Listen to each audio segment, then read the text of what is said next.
நிலா வெங்காயத்தை கொடுத்து சோழனை உரிக்க சொல்கிறாங்க. பாண்டி கேரட் வெட்டுறான்.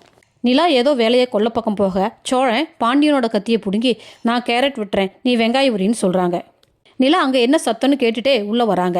இல்லைங்க, பாண்டி தான் வெங்காயம் உரிக்கிறேன்னு கத்தியை பிடுங்கினான்னு சோழன் வழக்கம் போல் தன்னோட புழுகு மூட்டையை அவுத்து விடுறாரு. எனக்கு தெரியும் யார் என்ன செஞ்சுருப்பாங்கன்னு சொல்லிக்கிட்டே அங்கேருந்த பூரிக்கட்டையை எடுத்து சோழன் மடையில் ஒரு போடு போடுறாங்க நிலா. ஐயோ அம்மானு கத்துறாரு சோழன். சேரன் முகம் முழுசாக சந்தோஷமாக வராரு. பாண்டி என்னென்ன முகமே தகதகன்னு ஜொலிக்குதுன்னு கேட்குறாரு.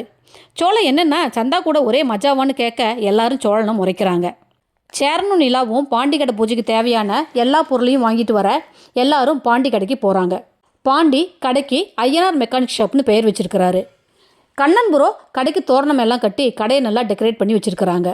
நிலா நடேசனை அங்கிள் நீங்கள் வந்து பூஜை பண்ணுங்கன்னு சொல்ல நானா வேண்டாமா நீங்களே பண்ணுங்கன்னு சொல்கிறாரு. ஏன் நீங்கள் செஞ்சால் குறைஞ்சா போயிடுங்க நிலா கேட்க, ஆமாம் இப்போ 80 கிலோ இருக்கேன், 60 கிலோவாக குறைஞ்சிருவேன், அப்புறம் உனக்கு தம்பி மாதிரி ஆயிடுவேன்னு சொல்லிட்டு கிண்டல் பண்ணிக்கிட்டே பூஜை செய்ய ஆரம்பிக்கிறாரு. எல்லாரும் மனதார பாண்டி தொழிலில் முன்னேறி பெரிய ஆளாகணும்னு வேண்டிக்கிறாங்க. பாண்டி வேலை பிஸியில் வானதியை பூஜைக்கு கூப்பிட மறந்துடுறாரு. அந்த நேரம் பார்த்து கடைக்கு வானதி வராங்க. என்ன கடையில் கூட்டமாக இருக்குன்னு வானதி நின்று கவனிக்கிறாங்க. பாண்டி கடையில் பூஜை போட்டது வானதிக்கு தெரிய வருது. பூஜை முடிஞ்சதும் நிலா எல்லாத்துக்கும் சாக்லேட் கொடுக்குறத வானதி பார்க்குறாங்க. வானதி முகத்தில் எள்ளும் கொள்ளும் வெடிக்குது. வானதி ரொம்ப ஆத்திரப்பட்டு திரும்பி போகிறாங்க. நம்மளை கூட கூப்பிடாம பாண்டி கடைக்கு பூஜையெல்லாம் போடுறான், அப்படின்னா பாண்டிக்கு நான் வேண்டாதவளா ஆகிட்டேனா அப்படின்னு நினச்சிட்டு வானதி ரொம்ப ஆத்திரமாக வீட்டுக்கு திரும்பி போகிறாங்க. ஓகே ஃப்ரெண்ட்ஸ், என் சேனலை லைக் பண்ணுங்கள், ஷேர் பண்ணுங்கள், சப்ஸ்கிரைப் பண்ணுங்கள். தேங்க்யூ.